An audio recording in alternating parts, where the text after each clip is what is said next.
Hey there, record living friends. It's Brian from Tokyo Record Style.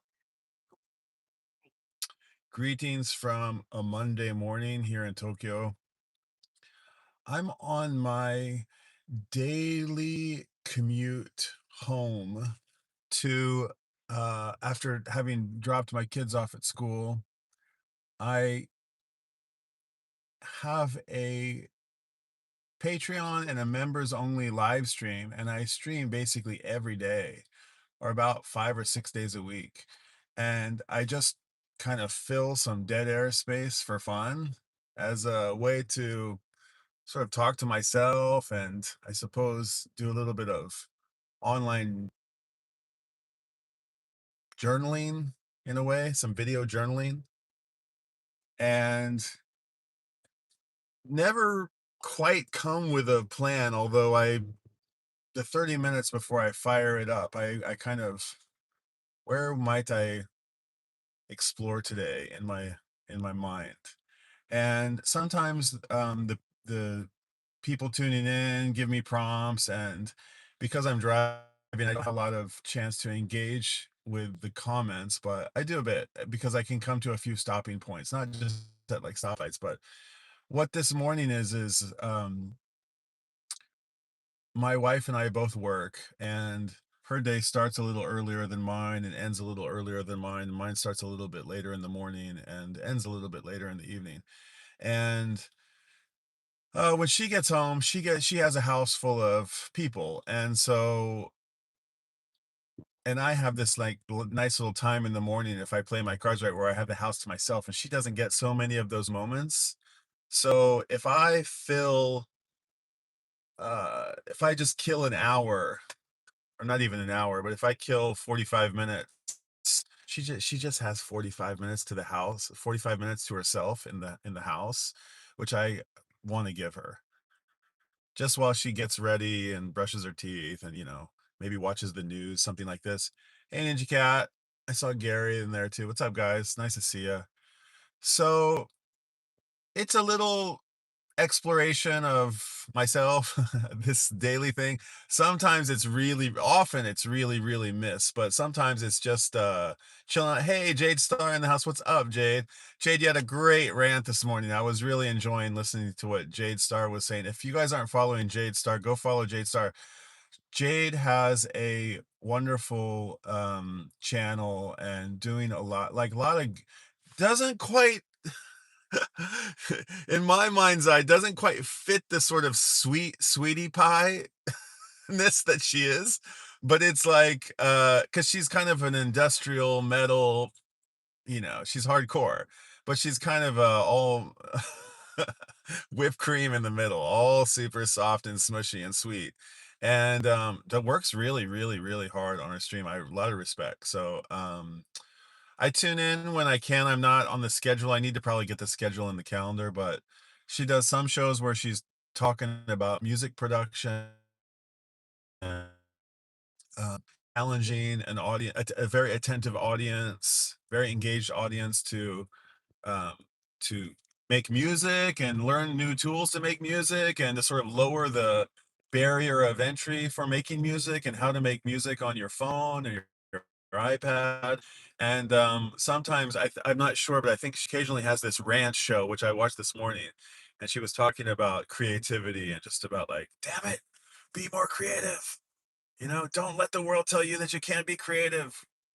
And I appreciated it. So thanks for that little hit of inspiration today, Jade Star. Today, I'm just coming off a rather eventful weekend. I had a bunch of fun, interesting things happen. It was like I spent half the weekend gallivanting around Tokyo, spent half the weekend at home, like just chilling and reading and cooking and hanging out. But it was fun because we had a record store day weekend, and there was one little thing that I wanted to touch on that was kind of something that came out of my record store day experience. So I hope you guys had like a, record store day. Interesting roots. It started in Baltimore at the Sound Garden. This interesting sort of confluence of people, and forget what year it was. I want to say like 2014, but it might have been like 2007, or probably was 2007, something like this. And I remember like record stores were closing. In my beloved Shimokitazawa, I saw a Banana record store close. I saw what was that shop called? I saw the sort of legendary musicologist record store close. Um, I saw Masako close, and then I saw, record station pop up, and general store pop up, and record store Rana pop up. I watched it like hit the bottom and then go back up, and it was because of this resurgence, obviously, this big resurgence in records. And I've been collecting records, like recollecting records from a long time ago, from like 19 years old, 19, 20 years old. So that would have been like um 90 something, like 99 probably. I started, or 97 maybe. I went to the thrift store to buy like a sofa for my first apartment, and saw like, a Yamaha amplifier in there. I was like, oh, that would be cool. I need one of those. And then I like saw those big cabinet speakers, and next thing you know, I was on my record collecting journey. I see some comments coming in, and I want to be mindful of the road. So I have a couple places where I can stop and read them. So if you have a comment you want to make, this is a public stream I'm making today, kind of a rare decision today, just on a whim. I decided I would make a public stream just for fun, and invite, I don't know, not invite you to come participate in the member stream.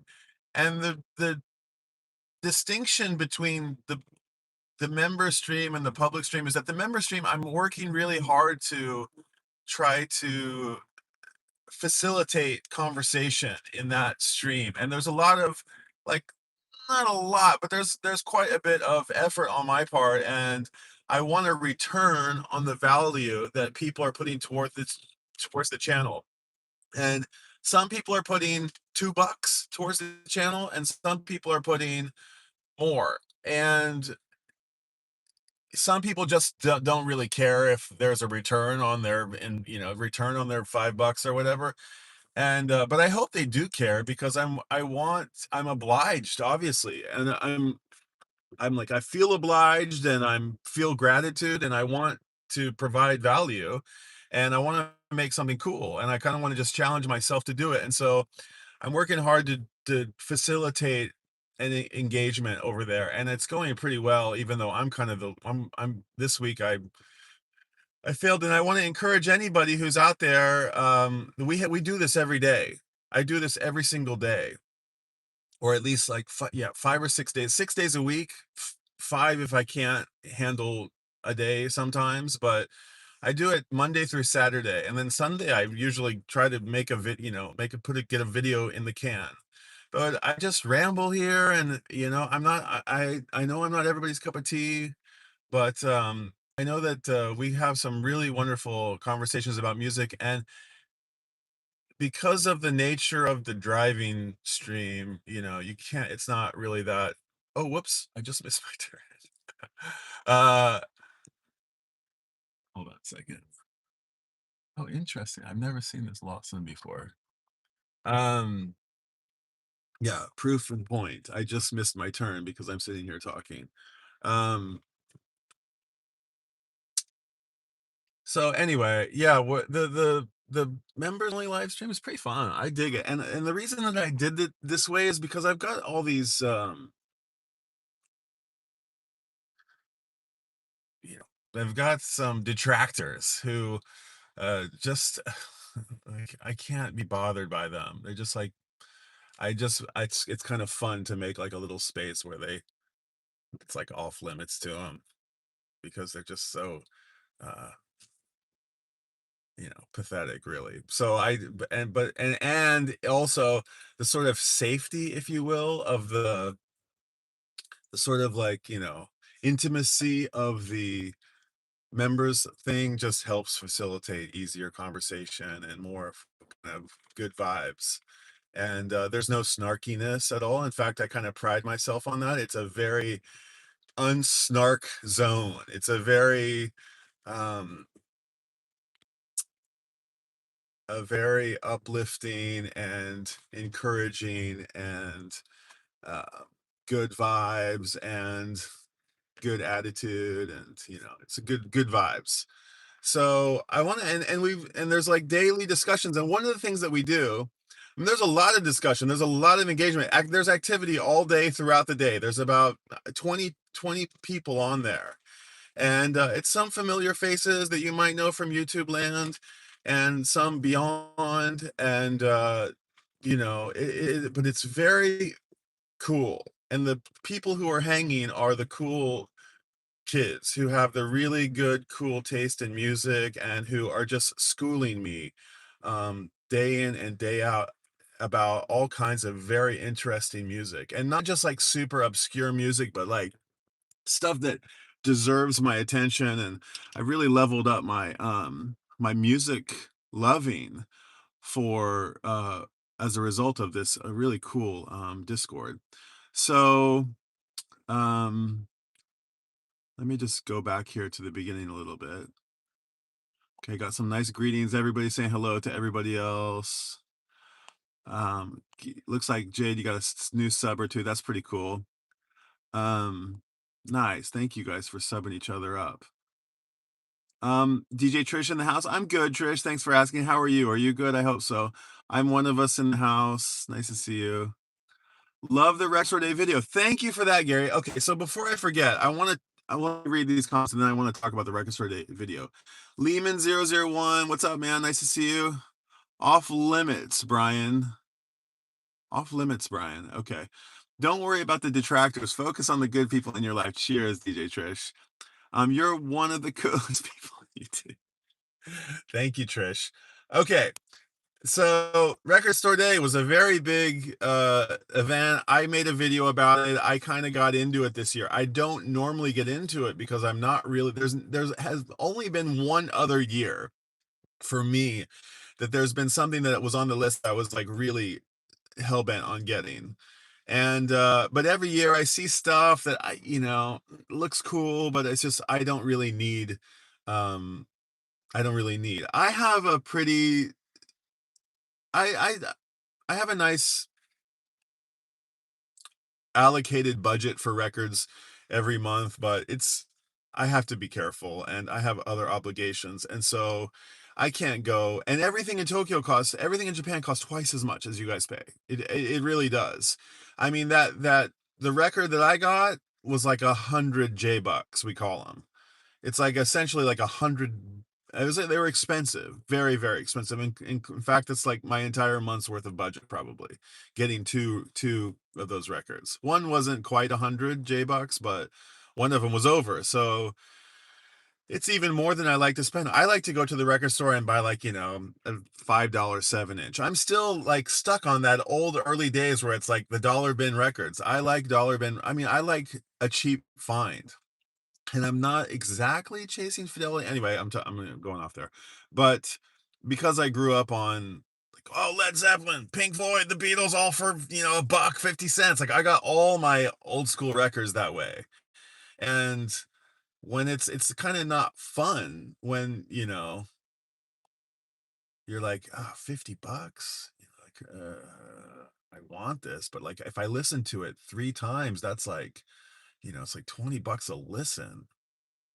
It doesn't starts to not make sense. I mean, that was why I got into records in the first place, because they were so damn cheap. They were much, much, much cheaper than CDs.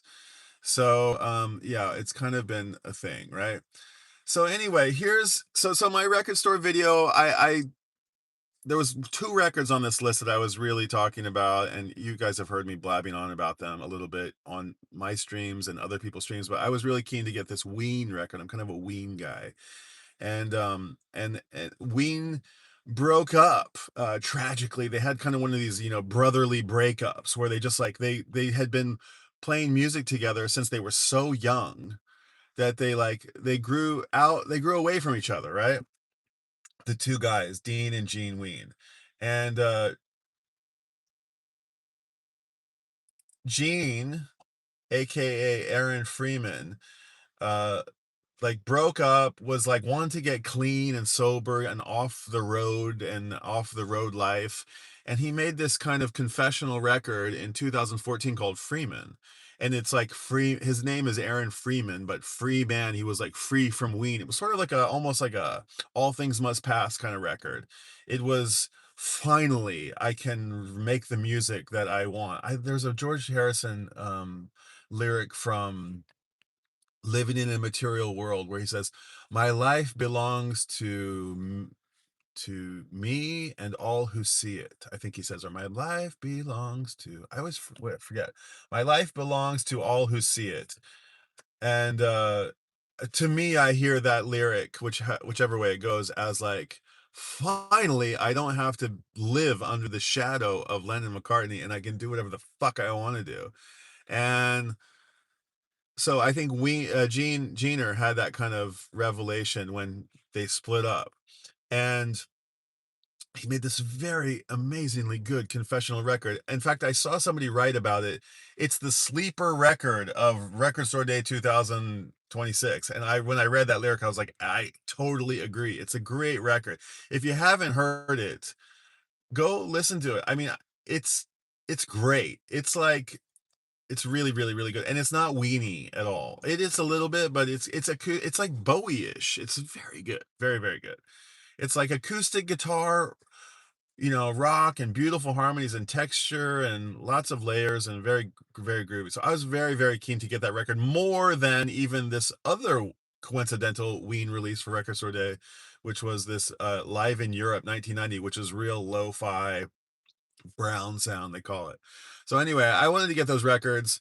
I called my record. I kind of like, I worked it. I called the record shop. Hey, are you going to get copies of this? And I have somebody kind of on the inside telling me, I can't tell you how many copies. She's very like to the book, but she's like, I can't tell you how many copies we got, but if you want to get it, you better get here early because there's a very limited supply. Okay, what time should I be there? And somebody who's kind of feeding me this, not breaking any rules, but just giving me the hint that we might have it, we might not have it. And so I'm going to stop here for a second. So, so I go to the record store. I'm kind of excited. I take my kid to school. My kid's got school on this Saturday. After Saturday, I roll up to the record store around 9 o'clock. The store opens at 10. They're going to give out numbers at 9:30. There's already 20 people waiting in line. They've been waiting there since 7 a.m. So just interesting intel. If you didn't watch my video about it, they were waiting at a record store since 7 a.m. Not 3 a.m., but 7 a.m. And so I was 20 something in line and I waited and I got to the front of the line. Long story. I get in and I just kind of see the lay of the land. How are they doing it? Are they lined up down a row? Are they in the bins? What's going on? And there's like a frenzy around, like piranhas all around this like cluster of boxes, and they're all digging through the records. And people are, they're not going from left to right or from right to left. It's everybody just is kind of a free for all. And I looked in my little bin and I noticed that there wasn't like somebody, there was like a guy looking at ABC and another guy looking at JKI, and like I just hopped in the middle of them and started looking. I mean, it was kind of like that. It was a little bit of a free for all. There was no cafeteria line going down. And so I went around to where I was like, I looked in the F for Freeman's, didn't see it. And I was like, okay, I wonder if there's like zero in Japan. Then I went over to the Z's, I went to the very end to go see if there was, I want to go look for W for Ween. And I, there was a little fence and I pulled the fence aside and I kind of moved it aside. And as I moved it aside, somebody kind of came up behind me and just went right into the thing and right ahead of me. And I was like, okay, I guess I'm okay with that. And then he just started digging the records and I saw this yellow record, like, and he was getting to it. And I was like, God, I hope he doesn't take that record. And he pulled it up and then he picked it up and I was like, oh, mm, you know? And he butted in front of me, and I was sitting there filming it. And he didn't butt in front of me. He just he saw a pivot. I was like, I could have made the same mistake. But on my camera, I was just in the moment. I was like, oh, dude. And I saw him, he did that side eye thing where he's like, is he duding me? And I was like, ah, man, I just lost it. And I got it on camera. You can't really exactly see what happens on the camera, but I joked about it, and I immediately left the store because I was like, well, I guess I got to go try to find it somewhere else. So I went to try to find it somewhere else, and then I was still belly aching about it a little bit, not really, but a little bit. Hey, James. Hold on, let me read a few comments. Love you, folks. Take care. You out of here, Ninja Cat? Stop surrounding yourself with negative idiots trying to farm drama from your kindness. Okay, thank you for that, Jade Star. I appreciate that. Um, what do you mean, negative idiots? What are you talking about? Have a good one, Ninja. Okay, back when $20 went a long way at the record store, yes. Songwin, Red Hat San, Domo Domo. Red Hat San, who are you? What does your Red Hat comment mean? I think you've made this is the second Red Hat comment you've left on my videos. Are you suggesting something by red hat? I wore a red hat that I've been wearing for like 20 years. I've got a red stocking cap that I always wear the day after Thanksgiving until Christmas Day. I wear it every year, this like red hat every year. And it's like my holiday hat. And I think this guy, Red Hot Son, is either like a troublemaker or I'm not sure. I'm not sure what he's trying to say. Red hat, I assume he thinks that's some kind of, I don't know. I don't want to presume, but are you suggesting it's some kind of insult? I'm not insulted by it, but it's weird that I think you've brought it up twice. You want to explain yourself? Please do. Um, in fact, please do. And if you don't, I'll just take a little tiny bit of delight in removing you from the stream. And sorry if that's if I've got it wrong. Sorry in advance if I got it wrong. Anyway, back to this wean moment. So I just turn my back, the guy squeezes in, grabs the record, I get it on camera, and I'm lamenting about it. I'm going down to the next record store, and I'm saying to myself, man, that's a you know, that's a that's not a good vibe, right? That's not I didn't want to walk away from this today with a feeling like that when record store day should be really about, celebrating record stores because I love record stores. I fucking love record stores. Record store like one of the Oasis brothers said like records are a poor man's art collection, which I think is really a great way to describe records. And I think he said it in that Hypnosis documentary. And if records and album covers are the poor man's art collection, then the record stores where we buy them from are our museums. And every museum is, it can be the museum itself, which houses all of this art, can be a work of art in itself. It can be an amazing cultural place. It can be a place of community cultivation. It can be like a temple of inspiration. And so I look at record stores like that, and every time I go to a record store, and you guys, I'm just speaking to the choir here, but you know that when you go to a really special record stores, and there's some really special record stores out there, they're truly temples to music. And I kind of forgot that. I mean, I didn't forget it, but you get that's what record day is about, right? It should be about this.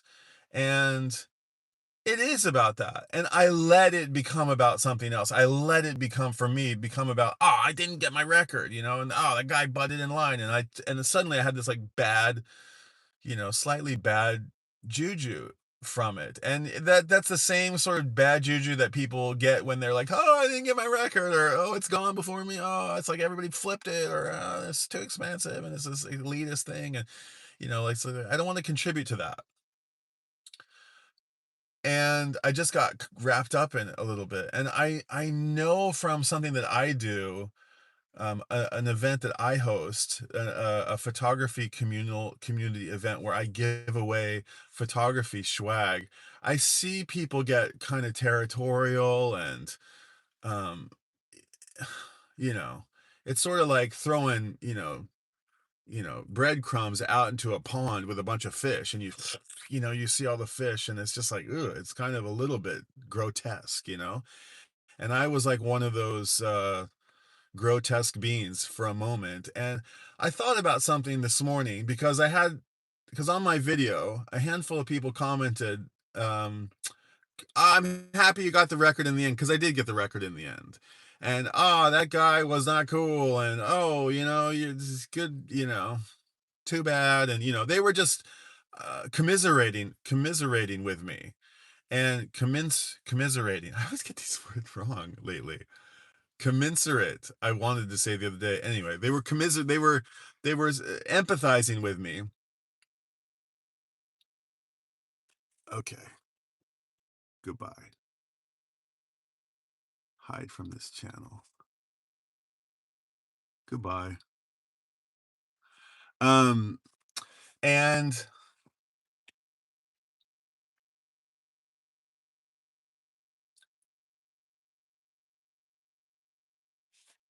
I was kind of looking introspectively about that little moment.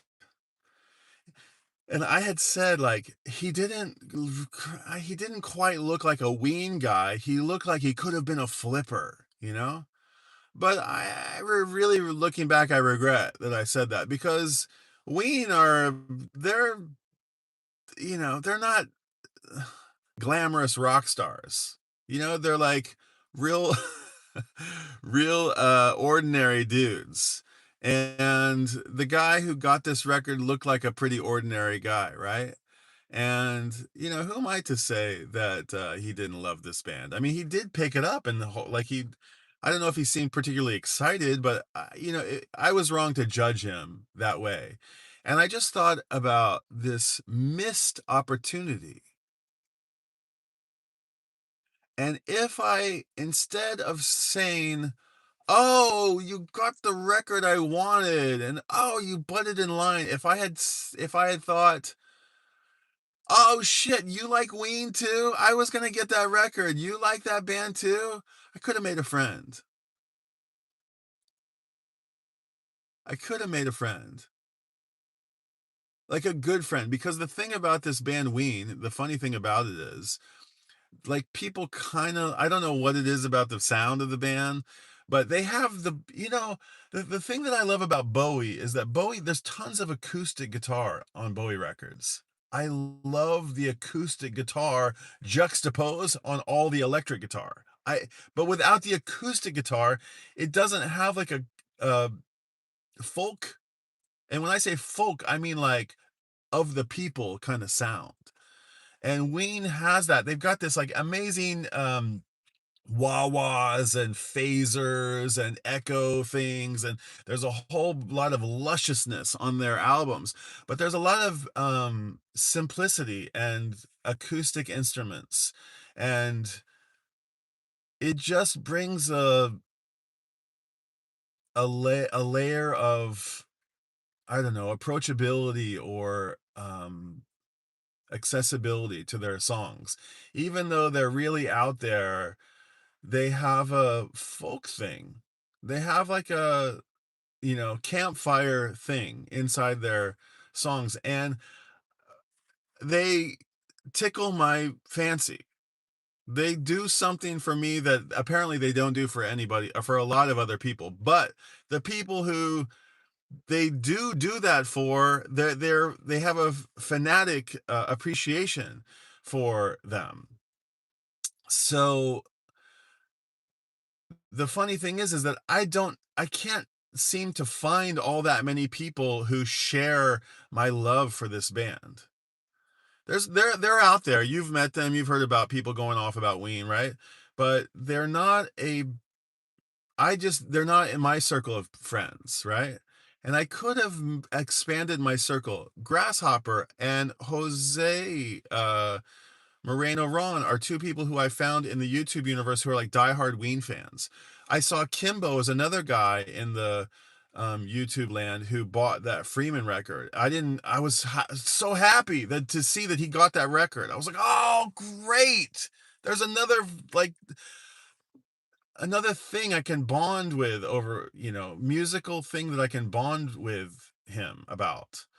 So I really want to apologize to the dude who I kind of, yeah, it was my feeling in the moment. I saw somebody write that. It was just how you felt in the moment. I know. Um so but I now looking back and having a little bit of, hindsight is always 2020. I want to try to embody that vibe more. So that's what I wanted to say on this particular stream. Um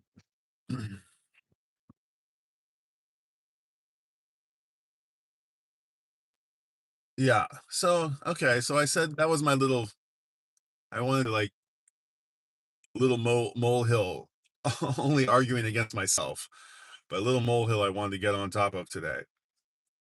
I'm sorry to the dude, and I wish if you're watching out there, and I doubt you are, but if you do, let's connect and let's talk about this. Unless you're a flipper dude, which forgive me for rushing to judgment. I don't like to be that person. So, but yeah, so it was an amazing day, and a couple other noteworthy things happened that were really fun.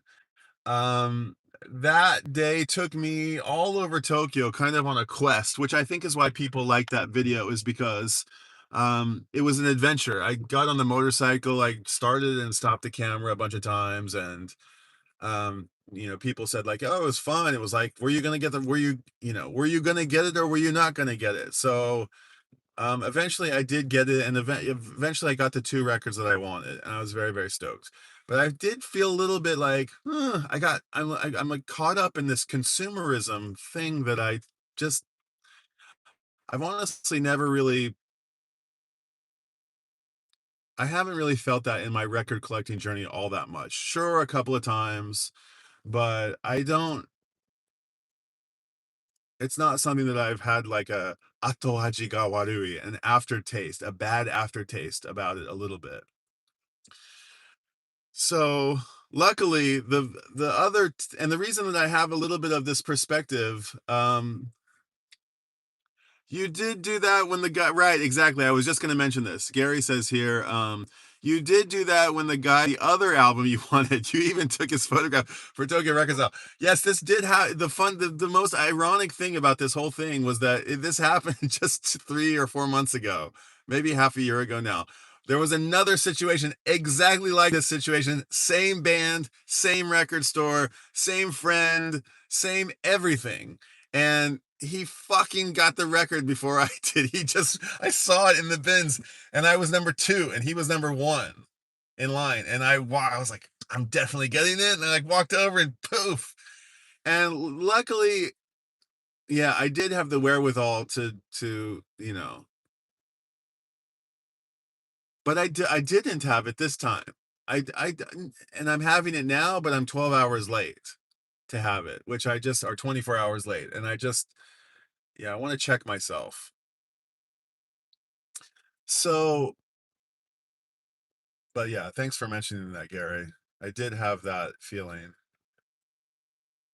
So again, I'm on my morning drive home from dropping the kids off, just killing 40 minutes while I can have my wife can have the house to herself for a little bit of time, and then I'm going to go home and be off to work. But this is what I'm doing kind of on a daily basis on a members only live stream. And then the other thing that happens in the live streams, and is that they topics get brought up that are being discussed in a Discord, and we have, I think I mentioned that. If I didn't mention that, that I meant to, but we have a very active Discord where a lot of this engagement is going on. And we have these very cool top 5 record prompts, and if you go to my website you can see them, because all of the answers that people put forth for our weekly or bi-weekly top 5 record prompts end up getting published on my website. And it's a really cool way to just share music and engage with each other. And again, I want to encourage anybody who might be looking for sarcasm, snarkishness, sort of mean-spiritedless place, where the vibe is high and the music appreciation is super high, to come and hang out. And it's like $2 or something like that. I think you can get in for like $2. I don't even know what, I think it's like $2. There's like 5 tiers, but it's like $2. And but there's been a lot of legwork that has been put into making it all come to be. And there's also a bit of um there's a whole bunch of behind the scenes stuff that I try to do besides just create a space. There's actually like um these things get published and archived, and it's pretty cool.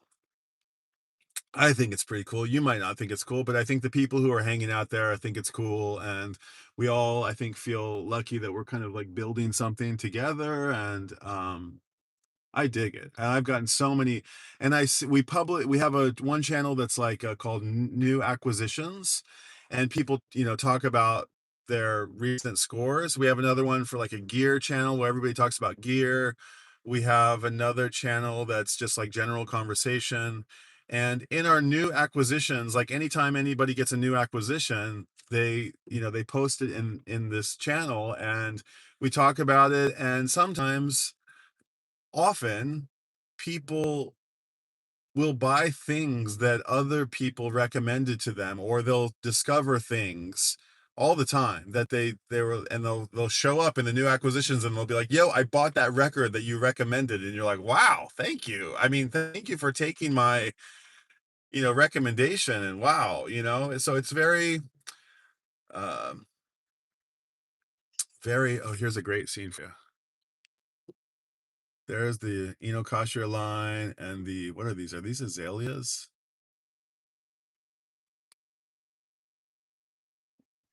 Forgive me. Let me just clean this off a little bit. Yeah, this is the little scene.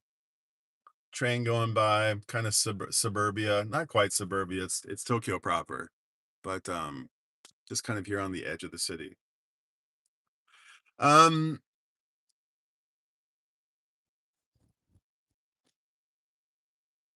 so yeah, come hang out. Now, the people who are hanging out on the Discord, they've contributed to the channel in some ways, whether that be they've become a YouTube member, they've become a Patreon member, they've been on the Tokyo Record Style shuttle service, or they've sent me something very, very thoughtful and generous, and I've extended the invitation to them. Those are the um, those are the ways that, uh, like, I don't know, that that's how we've sort of created a circle of trust, if you will. And everybody's like on the level. So come hang out, and I'd be most welcome to welcome you, and it would be really fun to hang out. Some people contribute a lot, and some people contribute a little, and every time I'm like, I want to take care of everybody who's there, and I want to make sure everybody gets heard, and I want to make sure everybody's comment gets acknowledged. And I think everybody else shares that kind of attitude. So it's a very again, there's a word I'm looking for. um in uh yeah, fertile, what's the word I'm looking for? Right, it's just an encouraging space. So the other thing that happened on Record Store Day is that night, okay, now listen, spoiler alert, I'm gonna make a video about this story later. So when you hear it later, please pretend to be surprised when you hear it later, because I want to make a video about it. But this is like a behind the scenes pre-production story here. Um oh, Trish, I love the CDs. Hold on, let me read a couple comments here. Um your motorbike didn't get a ticket. That's a plus, James Farley. Yes, you saw that. I didn't get a ticket. Driving and live streaming is a sport. I wouldn't say it's a sport, but I'm talking to myself unless I'm parked. I think I'm okay. Um, Definitely not a sport. but it's quiet time that you can, you can drive in, it's like a meditative thing. You can scan the you can be a scanner, scanning your surroundings, scanning your mindfulness, and when you stop, you can check the comments. It's a bit like skateboarding, I think. You have to you have to watch 12 moves ahead, chess maybe. Frusciante solo is sold out online, and now I'm suddenly desperate to get it. I should have bought it 2 days ago. Record Store Day really makes me lose it. LOL. Says Tokagen no Shippo. Tokagen no Shippo. Tokagen, that's a lizard, I think. No Shippo is a tail. Lizard tail? Is that what you are? I think. That's an interesting name. How did the reggae CD? I loved it. I loved it, Trish. It was really fun. I had a great listen. I need to. In fact, I have it right here in the car. Um, well, I thought I had it in the car. Did I move it? No, no, no. It's here. Where did it go? I might have moved it inside, Trish. I had it right here. I was listening to it in the car. That's weird. Where did it go? Maybe I brought it inside. Um, so later this night, the record store day night, like I said, please be surprised when I retell this story. This week, my very dear friend from America, from Colorado, I know him from Colorado, my friend Erik, who I studied under for a couple of years. I studied piano with him. He's a very, very accomplished piano player, has played with it like a lot of legends, recording artist. He's amazing musician. It's in his bones, right? It's in every fiber of his being. And he plays piano for the Black Crows now. And he's my, he's like almost like a childhood friend of mine. And we kind of grew up in our 20s a little bit together. Weren't the best of friends, but we've forged and we've kept in, and it's been good. And we've met so many times, and he's family to me. And studying piano with him for 2 years really connected us. And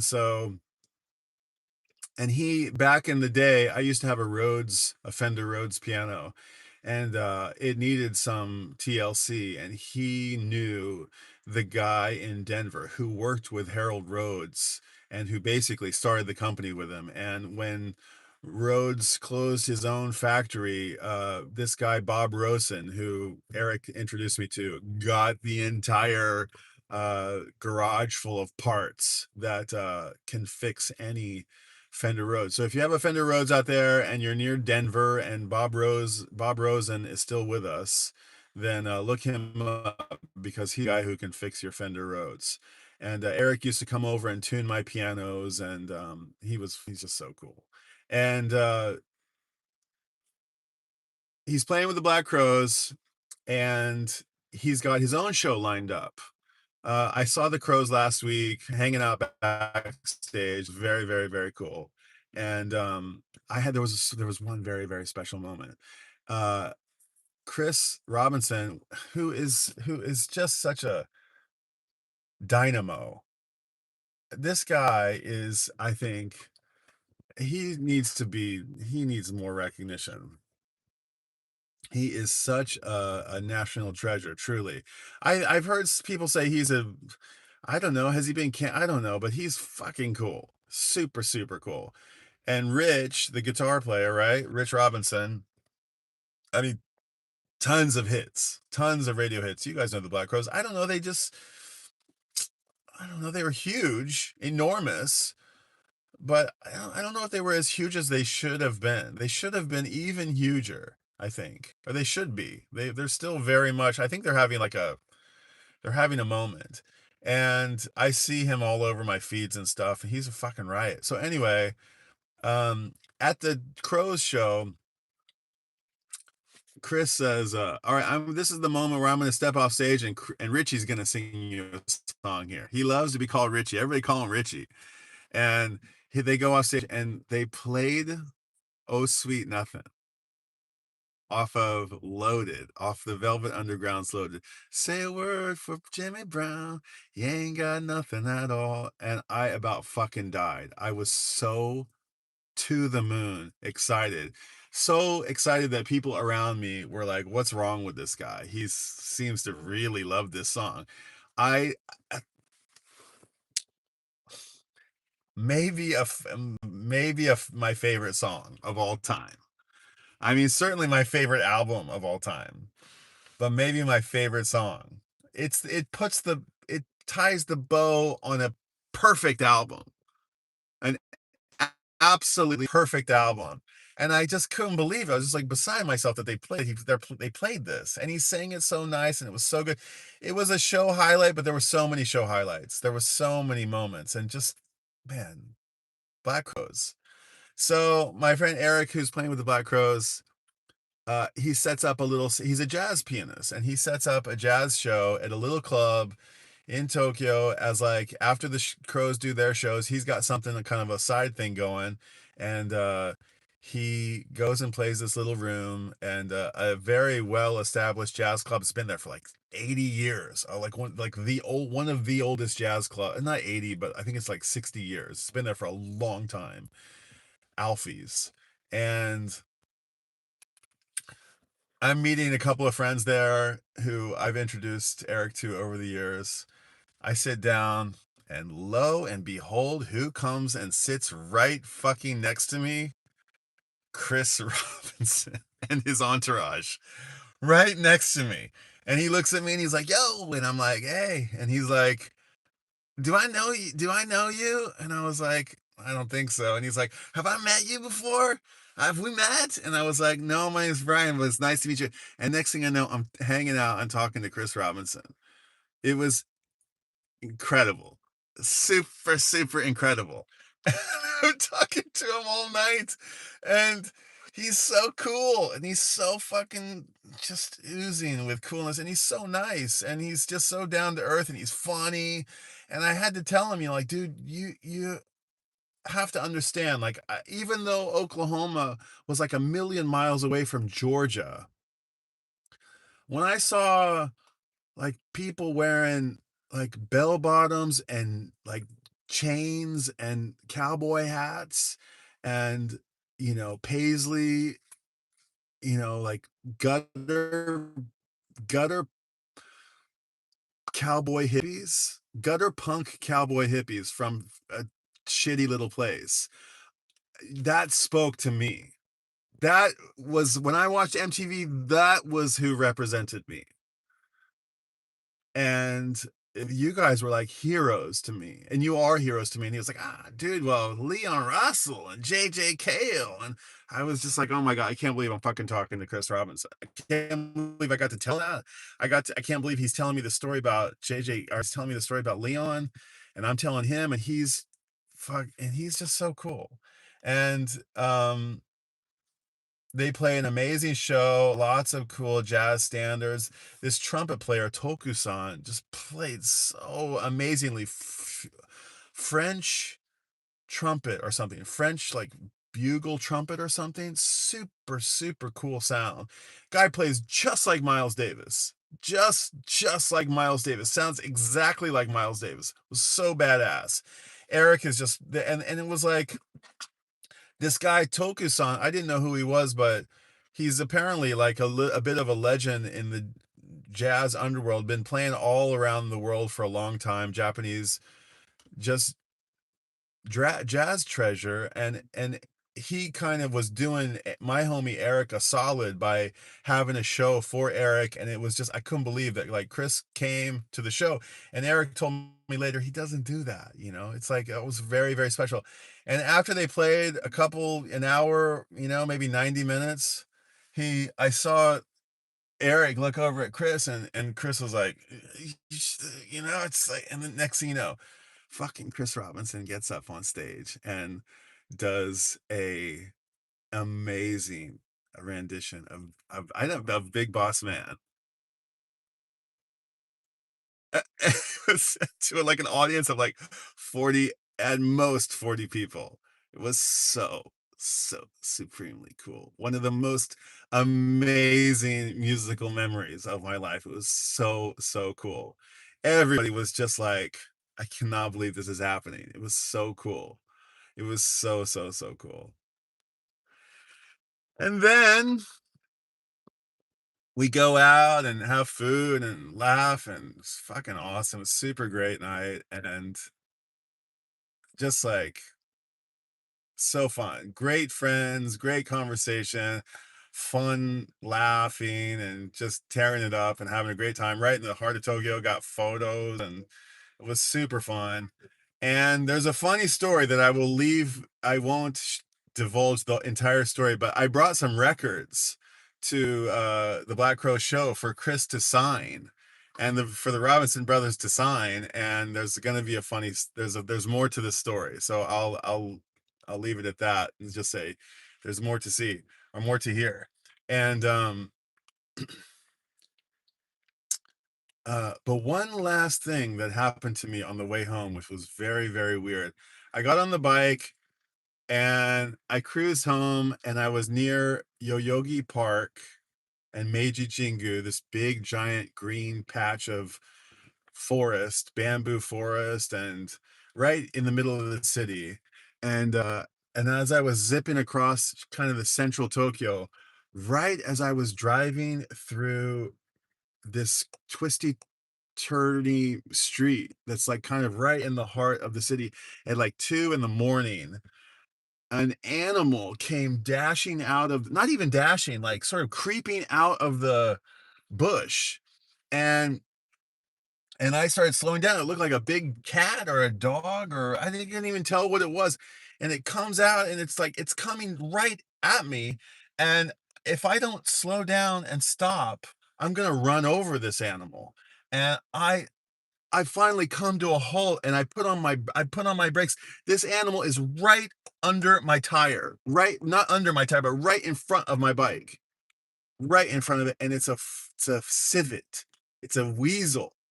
There's a giant, giant Japanese civet, the one that shits the crazy coffee beans, that eats the coffee and then shits it out, and then they uh they make coffee out of it. Not in Japan, but in Indonesia. This animal is around East Asia, but yeah, a civet just pulled out right in front of me, and it was gorgeous, and it was really, really, really cool. And it looked at me, and I looked at it, and then it just went out and dashed back from where it came. And it was a wonderful little memory made. Very special chance to meet a civet. I have only seen a civet 2 other times in Japan, and both times it was mesmerizing. I couldn't believe that I'd seen one, because there's another creature that's kind of like the civet. It's called in Japanese, a civet is called a hakubishin. There, people I heard about this hakubishin for years and years and years, but I never saw one. I was like, they say, oh, there's hakubishin in Tokyo. I'm like, I've seen tanukis, which are these raccoons, but I've never seen a hakubishin. And then one day I saw one, and then one day I saw another one, and then last night, in 20 years, I've seen 3 of them.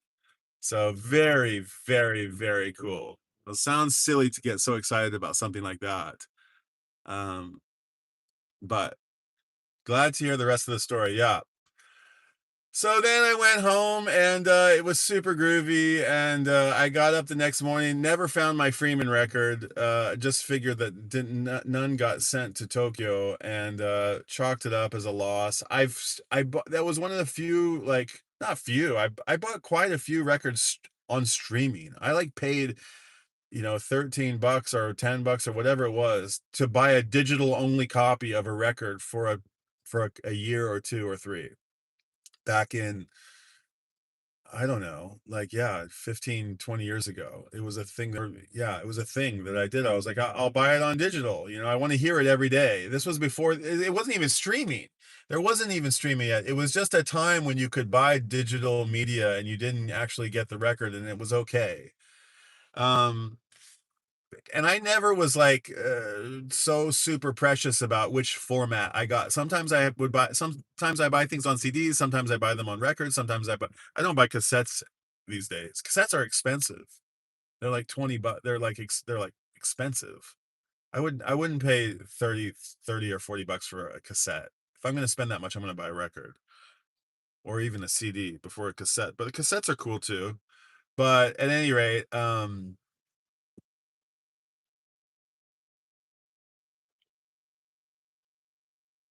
chalked up the Aaron Freeman as a loss and was like, well, maybe someday I'll get another one, or someday it'll pop up on some auction site, or whatever, no biggie. I've been listening to it. I'll keep listening to it. I know the record by heart because I've heard it so many times, and I do stream it all the time. In fact, it's like, because probably because it's A, as in AA, Aaron Freeman. It's always like at the top of my list. And um but then my homie Alan messaged me the next morning and said, "Yo, I got a copy for you of the Freeman record." And I was like, "Yay! Yay! I got it too." Okay, groovy. So I had a very nice record store day and night and next morning. And anyway, I'm going to sign off and say thank you for hanging out with me. If you'd be so kind as to hit the like button, I'd most appreciate it. If you're watching on the replay, I don't know if I'll keep it public or maybe I'll make it. Oh, by the way, some people think that, like, some people think that, oh no, I won't even go there. I won't even bother. But yeah, this will, maybe this, I don't know what I'm gonna do with this video. Probably just leave it. It's not that many people are gonna watch it anyway. But um if you would give a like, I'd appreciate. If you're watching on the replay, then please leave a comment and consider coming and hanging out with us on the Discord. It's pretty cool. It's genuinely pretty cool. And you know, I don't know. I'd like to think I'm somewhat modest about these things, but it's really cool. It's like, it's really cool. I mean, you should do, you can do your own, but anyway, this seed has been planted and it's thriving at the moment. So I'm very, very happy about it. And I encourage you to come get in on the fun. And it's not a, I mean, I get, like, I'm trying to work for it. There's no way that I can leave my day job or my life's work for this YouTube goofing offness. It's I'm not gonna say it's not a motivationless aspect of the channel, but I wanna like go for it. I wanna do all I can do to make it as groovy as I can. So come hang out. Consider, like, you can even reach out to me. And there's a couple other little things that I can do to sort of grandfather people in. And while we're in this sort of, I guess, year one, I don't know how long this will go on, but like in this year one phase, I mean, I don't know, the rules are getting bent on a little bit. So if you're curious to know more about it, you can reach out to me. You can send me a text or send me a message and I can tell you about it. And then the last thing I want to say on this stream is so I think Marty in Oregon is off on a giant adventure. I think he's going off on a big 3,000 kilometer or 3,000 mile journey to La Paz, all the way to down the Baja Peninsula on his motorcycle. And I'm sure that that's these days has become a safe and you know uh, has become a safer ride than it was once back in the day. I did have some friends who did it 25, 30 years ago, a band of about six of them. And not everybody made it all the way there. So I just wanted to wish him safe riding vibes and rubber side down and strong motors and strong bodies to make it all the way there, because that's going to be a very strenuous ride. So rubber side down, and hope it's a great adventure. And anybody else who is gearing up for a big adventure, good luck to you guys. Okay, that's the stream. That's the everyday thing that I'm doing, hanging out. Cheers, Brian. I enjoy these streams when I can catch them. Appreciate Brand Mackin. Have a good one, Gary. Alan, always double A. Nice to see you, dude. There you go. Right. Um, Are they good? Are they good? Hold on, let me back up just a little bit. Um, are they good luck? Are they good luck? Oh, the Hakubishin? Yeah, I'd say so, definitely. It's like a fox, you know? It's like seeing a fox. It's like, "Whoo, I saw a fox today." Special. Very, I would say lucky. I'm not really sure about like a mythology around them, but yeah, the Hakubishi, the civet. I feel lucky. I definitely feel lucky. It's almost kind of like a scary kind of luck, like a black cat, you know? I like to think if there's an empty parking lot with numbers on them, I always park in number 13 or I always go for the unlucky because I think those are good luck. Yeah. So I'm going to say yes, he's good luck. Okay, well, Vinyl Dreamscape. Cool story about the Black Crowes. I saw them probably 20 or 25 times. Good grief, back in the 90s, back when Mark Ford was a member. Did Mark Ford write the book? I forgot. One of them wrote like a tell-all book that kind of, I think, spun the whole apparatus out of control. That's kind of when I think this comeback that they're making right now is it's to correct the record, if you will. I think a little bit. I think there were a lot of tales got told about the Crows that things didn't really go down the way that I don't know, the way that sometimes they got portrayed. And all I know is I adore this band. I don't know what they did to you know to make some people feel good or bad about them, but I pledge my allegiance to the Black Crowes. I fucking love the Black Crowes. Great band. And I wonder, Chris Robinson, he said to me, like, "Do I know you? Have we met before?" And I was tempted to say, "I have a YouTube channel." I was tempted to say, "You might have you been lurking on my streams?" The drummer, okay, wrote the book. They were an amazing band back in the 90s. I appreciate you, Brian. Good night. Thanks, James Farley. Yeah, they were amazing. I think he's the troublemaker. I think he was a little bit, or according to them, you know, maybe they're the troublemakers. From what I don't know. I don't know. No comment about it. No judgment either. Um, but yeah, a great band back in the day, a great band now. If they come around, they're going to tour. They're going to be on a tour of North America. I think they just left Australia and New Zealand. If you have a chance to see them, I highly recommend it. I mean, for the love of rock and roll, go see the Crows. They are carrying the torch very bright and proudly. Amazing rock and roll band. Great musicians, killer songs. The only thing the show lacked was a lull. There was not a millisecond of, okay, that was a nice, we can get a nice breather here. There wasn't at all. It was jam packed from beginning to end, full on, sold my soul to rock and roll. It was amazing.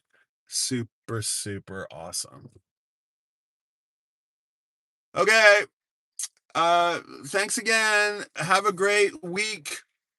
Have a great rest of your weekend if you're still enjoying your Sunday afternoon. And for those who are hanging out on the Tokyo Record Style Discord and the members crew, then yeah, the homies, I will see you guys tomorrow.